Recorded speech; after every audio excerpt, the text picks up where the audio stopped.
This is Nehemiah. Nehemiah is a man we read about in the Old Testament of our Bible. Nehemiah was an Israelite, but he was not living in the land of his people. You see, many years before Nehemiah, the Babylonians came in and conquered the land, taking a lot of the Israelites captive. And so that's where we find Nehemiah, living in Babylonia and serving the king. He had a very special job with the king. He was the king's cupbearer.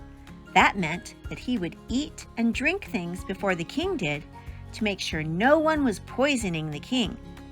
Because Nehemiah served so closely with the king, they had a very good relationship, and the king had respect for Nehemiah. One day, Nehemiah was serving the king, but the king could tell that something was troubling Nehemiah. "What's wrong, Nehemiah?" the king asked. "Why do you look so troubled?" Nehemiah explained to the king that he was very upset because he had gotten word that the walls around Jerusalem were crumbling to pieces. People were not taking care of the city. The walls didn't have any gates, and the people were left unprotected. Nehemiah was sad that he was far away in a different land and couldn't help his people rebuild the wall. So Nehemiah asked the king, "Would it be all right if I go to Jerusalem and see if I can help?" The king looked at Nehemiah and felt sad that he was in such distress. So he asked Nehemiah, "What do you need? How long will you be gone?" Nehemiah answered the king's questions as best he could, and the king gave him permission to go. Nehemiah was so happy. The king even sent official papers with Nehemiah, letting everyone know that he should have safe passage and they should give him whatever materials he needed. Nehemiah made the long journey to Jerusalem. Once he was there, he did an inspection of the walls. What he saw made him so sad. The walls were crumbling. There were broken pieces of wall all over the ground. His donkey had trouble getting through all of the mess. The next morning, Nehemiah went to the leaders of the city. He said to them, "We can't stand around doing nothing. We need to rebuild these walls, and fast." The city leaders agreed with Nehemiah. They wanted to follow his leadership and get the walls of their city standing tall again. They wanted to fix their city gates so they would be protected.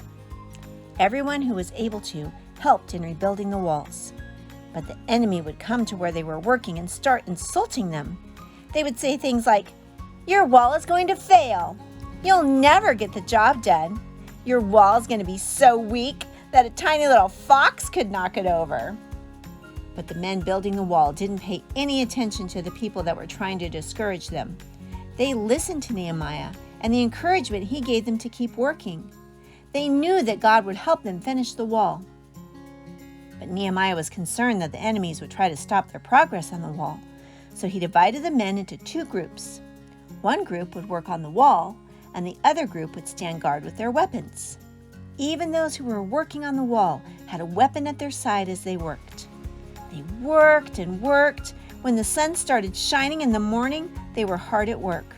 They worked all day until the sun went down and they couldn't see well enough to work anymore. The enemy saw that they were ready for them, so they didn't attack, and they didn't stop Nehemiah and the men from rebuilding the wall. In just 52 days, the wall was finished. When the enemies heard that the wall was finished in such a short time, they were afraid. They knew that God must have been helping Nehemiah and the men finish the wall. They knew that God was powerful. Nehemiah saw a job that needed to be done, and he prayed and asked God to help him finish the job. God is bigger than our challenges. If the work that we're trying to do is good and will bring honor to God, then God will help us finish the work. The Bible promises us that God will never leave us on our own.